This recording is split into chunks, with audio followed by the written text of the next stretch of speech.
In the mid-1980s, the Kawasaki powerhouse program Team Green supported several very fast up-and-coming riders on the 1985 KX125. Eddie Warren, Ronnie Tishner, Donnie Schmidt, Rodney Barr, Tyson Volan, and so many other great riders throughout the years. The 1985 KX125 was a super fast bike and the bike to beat at the time. I managed to find one on Facebook Marketplace recently, and I'm going through the whole bike to restore it completely. This bike looks in better condition than it actually is. The seller painted all the plastics and engine to touch it up some for sale. The seller said the ignition has no spark. Obviously, somebody's been doing some high-tech wiring on it. It's missing the carb and the airbox. The seat is in rough shape. The forks have some rust on them, but fortunately the sliders are clean and smooth. Here you can see the engine and pipe were both painted and look in great shape overall. The front brakes are rough and the hydraulic hose has been disconnected for a long time. The rims and spokes are all in seriously bad shape.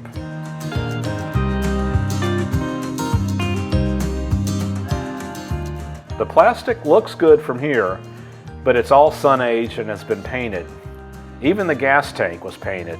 Obviously, as soon as gas goes in that tank, it's going to be dripping green everywhere. A lot of work to do on this one.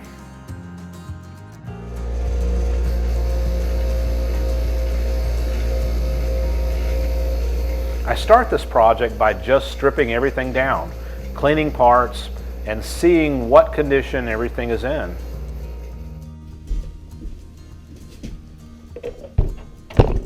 The engine was pulled out and completely rebuilt. New bolts, bearings, seals, piston, rings, clutch, plates, everything. A complete video of the engine build is here on my YouTube site. It's called Completely Restoring a KX125 Engine. It's a fun and informative video. Check it out for the full story.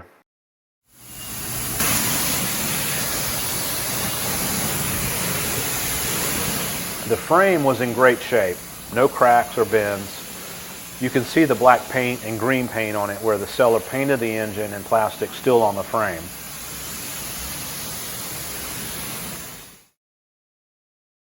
This was all stripped and sanded and repainted the proper silver. And then it was coated in this two-part epoxy, a super strong clear coating of armor.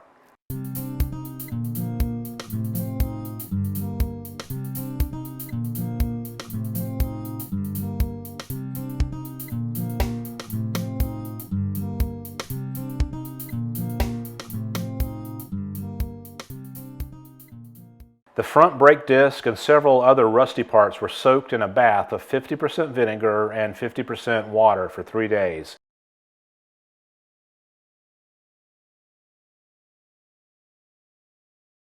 Then the rust brushes right off.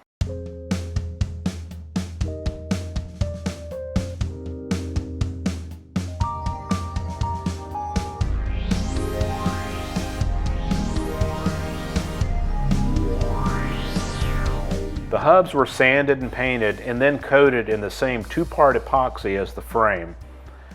And new bearings and mud seals were put in the hubs.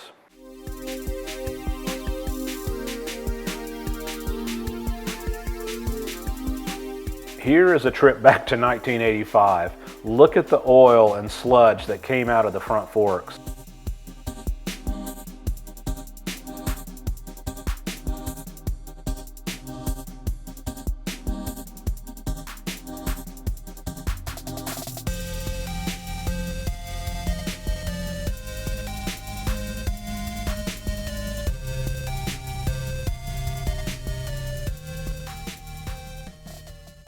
A look at the old fork bushings on the bottom and the new bushings on the top. The tubes were flushed well and new fork seals were put in too. Getting these forks apart requires a special tool that will reach down into the tubes. I didn't have one, so I made an alternative. The nut down in the tubes is essentially a 24mm Allen bolt. So I bought a nut extraction kit that happens to have a 24mm outer diameter And I attached this to an 18-inch long socket wrench extension backwards, like this.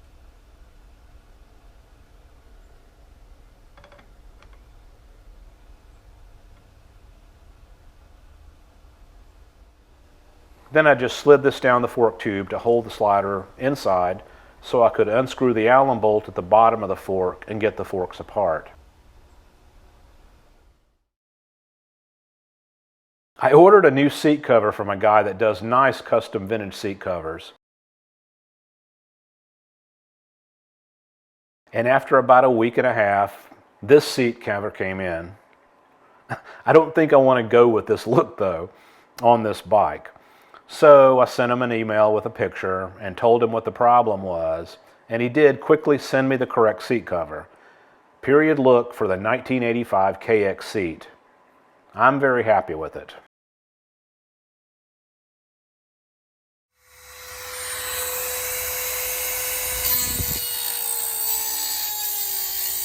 Several of the old spokes had to be cut out. They were just too rusty to unscrew. And the bike came with another front rim that was in bad shape too, but I was able to salvage enough good spokes to lace up a new wheel.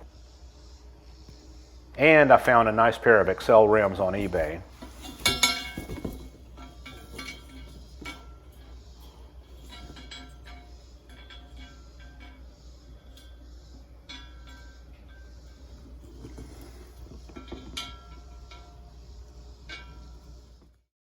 It did take a while to find a matching set of spoke nipples, but I eventually did, and I laced the wheels up.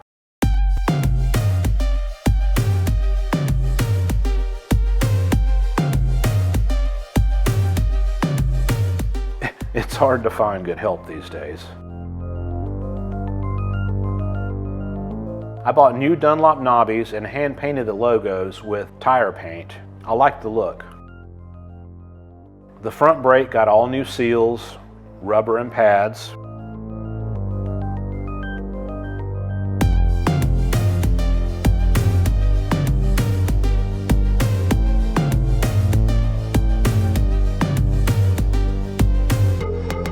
Every bolt got replaced with a new one. And I added new rubber washers and paid attention to every piece going back onto the fresh frame.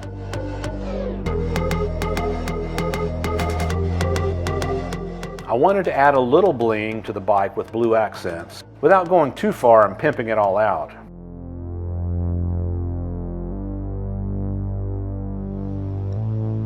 If you've restored any old MX bikes over the years, you have most likely run into some pretty interesting redneck engineering.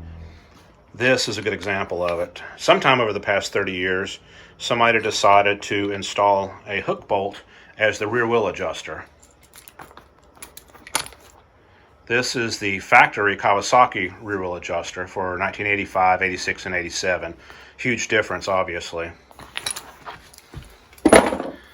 This hook bolt is basically just going to flop around everywhere. There's no ability to tighten down the axle at all. And if you do try and tighten down the axle, you're going to end up squishing the aluminum swing arm. The Kawasaki factory adjuster fits in there snugly, left and right, top and bottom, and it will only slide forward or backward to adjust the chain. It's not going to flop around on you. Imagine you're at Anaheim 1 and you're about to triple, quad, triple, and you're using a hook bolt in your rear wheel. Disaster is about to happen.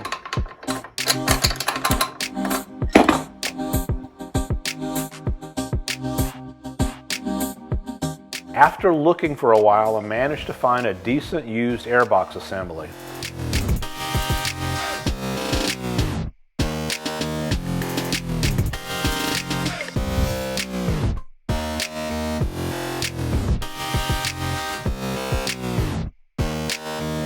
It's dirty, but should clean up well. And all the pieces are here, so that's good.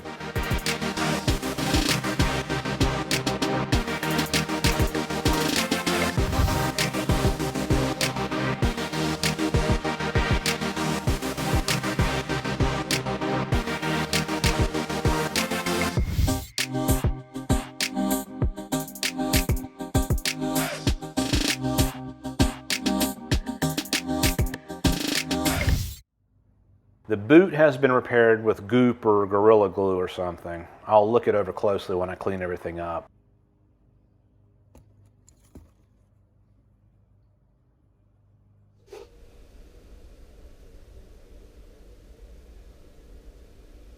The engine is finished up and is nice and tight.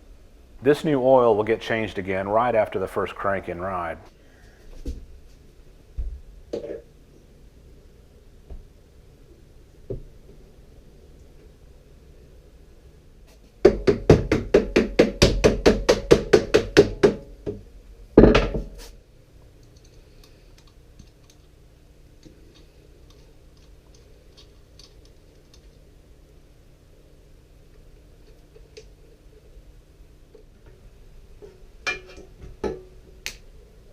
For me, a big part of what makes a bike feel solid and new, or what makes one feel old and ragged out, are all the little parts all over the bike that get worn and stretched.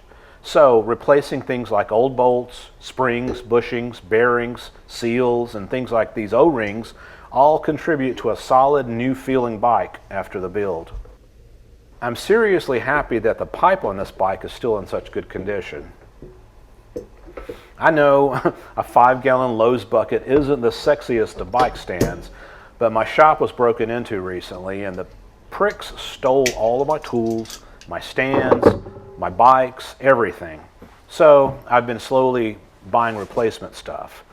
Amazingly, I did get 2 of my bikes back, but this frame is all that's left of a 1989 RM250 that I was restoring. So it sits back here, hoping the rest of the bike will be recovered one day.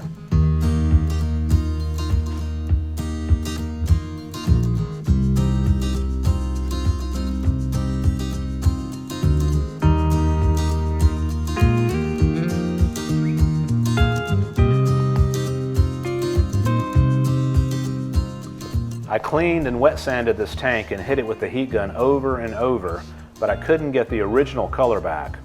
And this mark under the old decal is permanent. I ordered a new decal kit though, so hopefully it will cover this nicely. All of this stuff is new. Chain slider, chain rollers, everything is coming together and looking so nice and clean.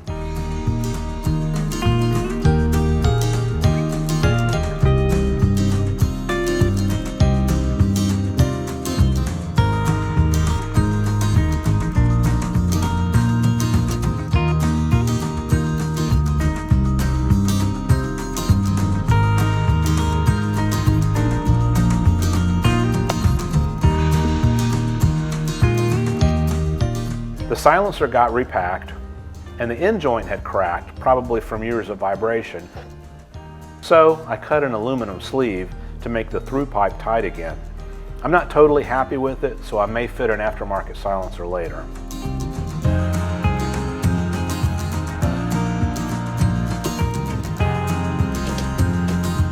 The shift lever is an aftermarket replacement that came with the bike.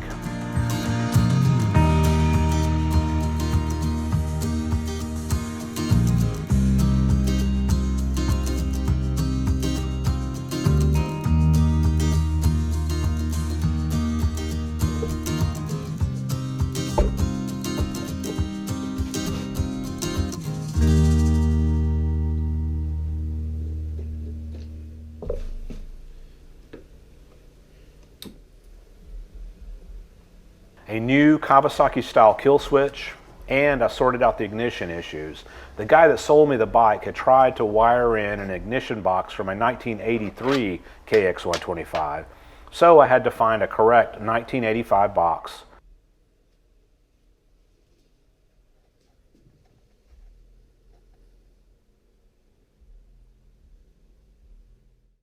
The original bolt marks were still on the coil, so I was able to easily set this where it needed to be.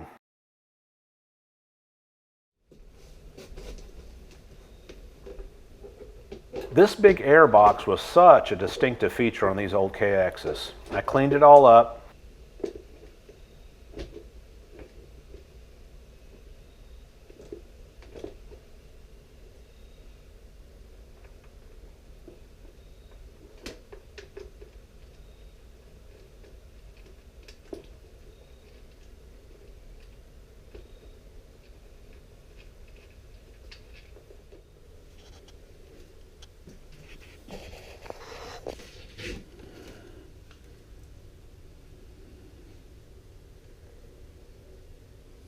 The radiator is in good shape. I tested it for leaks and cleaned it up, so it's ready to go back on.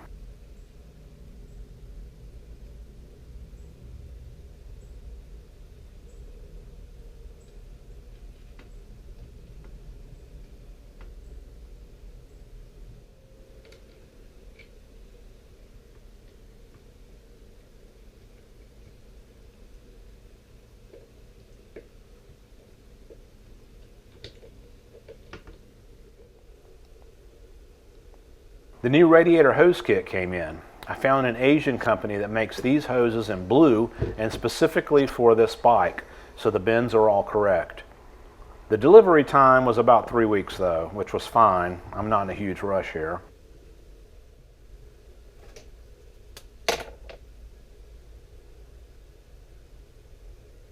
I matched the new hoses up to the old ones and marked them and trimmed them to the right length.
New 34mm Mikuni carb.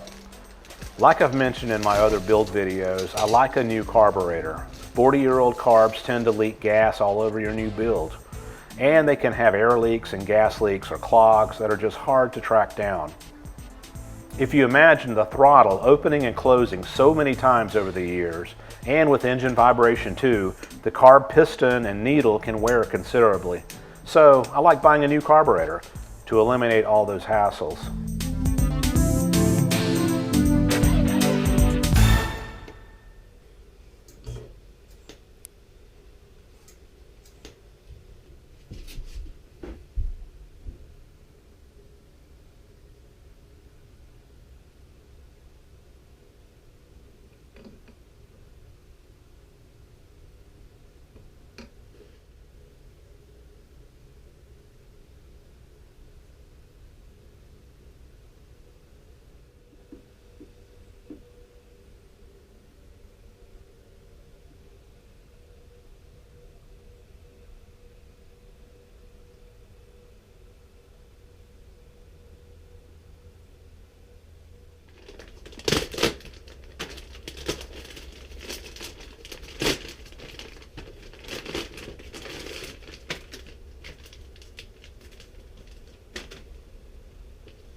One problem I'm seeing right away with this Mikuni carb is the choke is levered to the other side, and the airbox on this bike is blocking it. So I either have to reach way in from this side or I can take off the lever and put on a straight choke pull knob. So now the correct ignition is in, and it sparks, the radiator and hoses are on. I could try and crank this bike now, but I'm going to wait until it's completely finished. It's more exciting that way, like a ritual.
The final shipment, new plastics, decals, and the chain.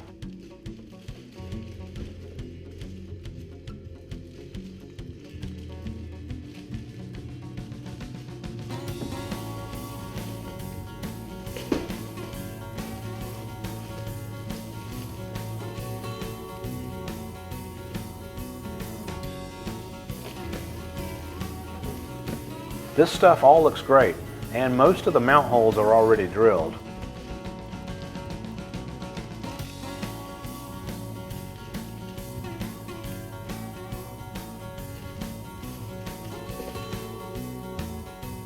New chain.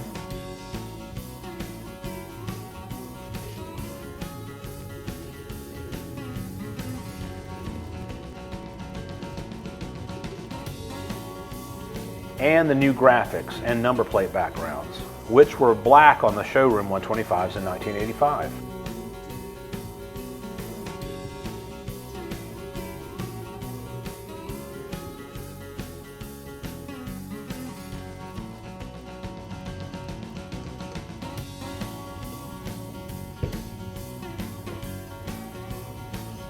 The new plastic has to be cleaned before decals will stick to it. I'm looking at the old KX brochures to get the decals exactly where they're supposed to be.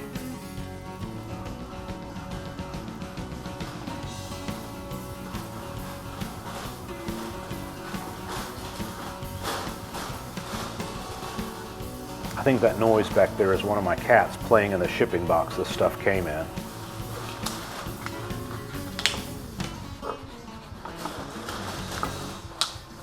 These decals were $100, which I thought was a little high. Now that I'm seeing this kit in person though, I'm not whining so much. They are well made and are exact replicas of the factory graphics.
One thing I am noticing is the silencer rubber bumper mounting spot is not in the right place on this panel. It should be where this background hole is cut.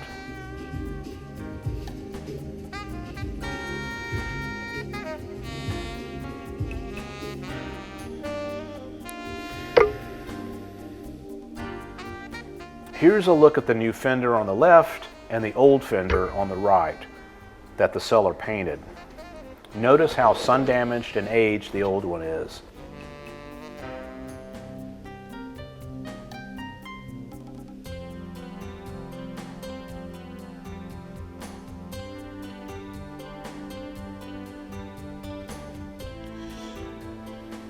The old Kawasaki factory plastic is thicker around each bolt hole, but overall the shape of the new fender is exact.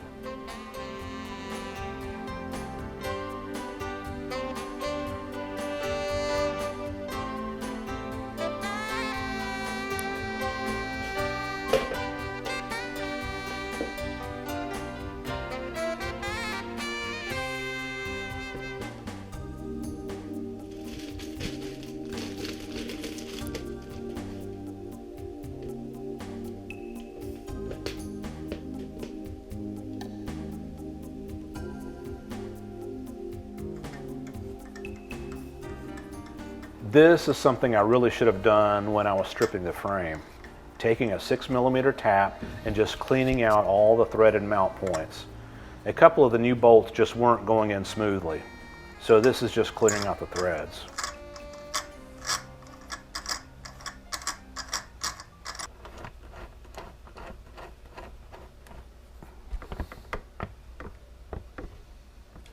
Lining everything up.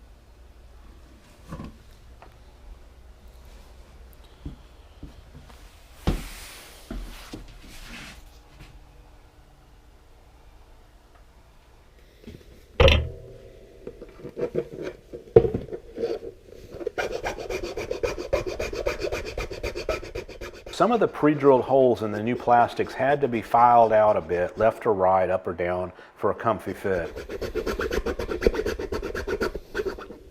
This is the only panel that wasn't pre-drilled, and unfortunately I didn't have an old piece to match the mounting holes up to. This piece was missing when I bought the bike, so I had to just carefully line everything up and mark the drill points the best I could with a Sharpie, starting with the gas tank, because I could slip the Sharpie point through the back and make a drill mark. Then the radiator points just had to be carefully estimated. This is one example of why this decal kit was worth the money. These new graphics fit exactly over the stains left by the old graphics.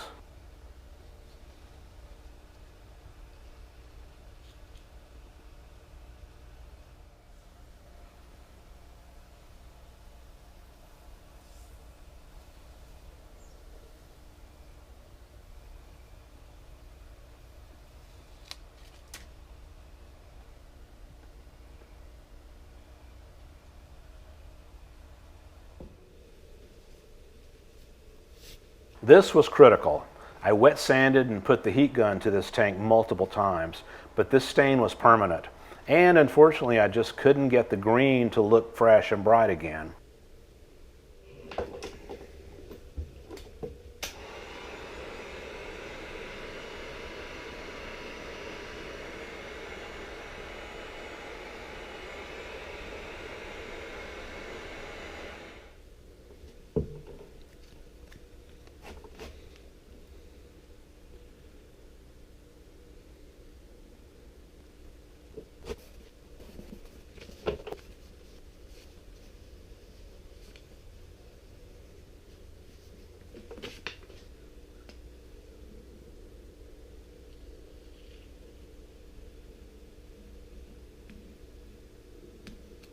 Adding bright new graphics made a huge difference though here with the tank.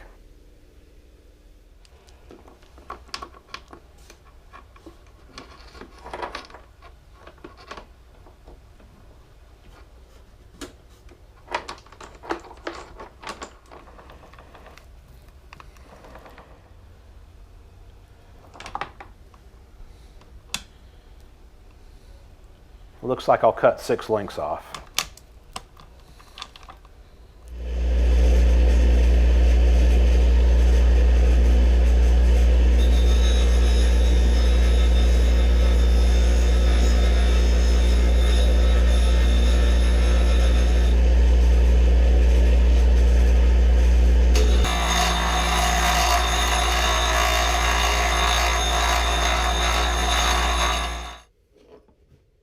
Once a few years ago, I wasn't racing but went to a local race with some MX buddies.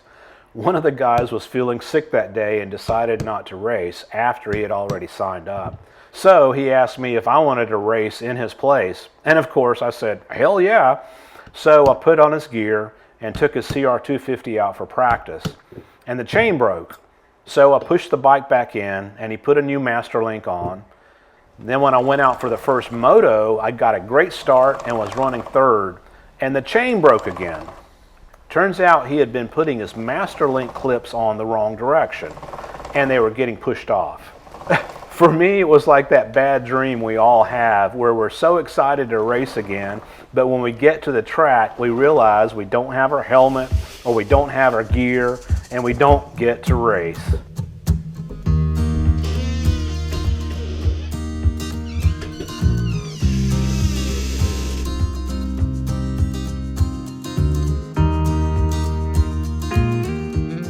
So now it's time to see if it will crank and see if it sounds like I remember it sounding when I used to race my CR125 against these bikes.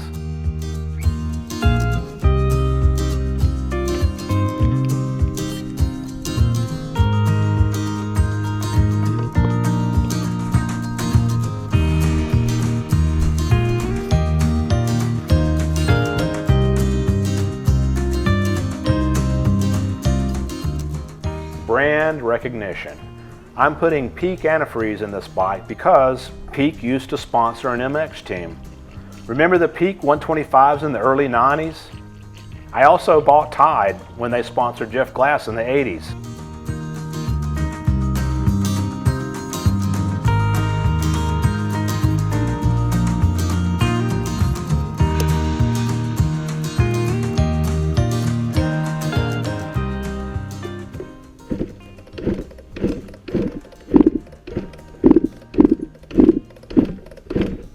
I was starting to get concerned.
Idle needs to come down a bit, but this sounds really good overall.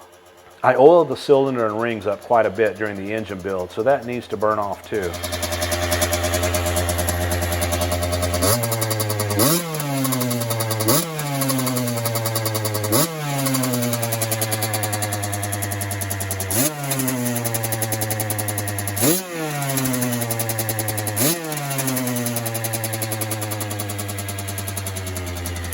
If you enjoyed this build, please click like and go back to the beginning and let the ads play while you go to the fridge and grab a beer.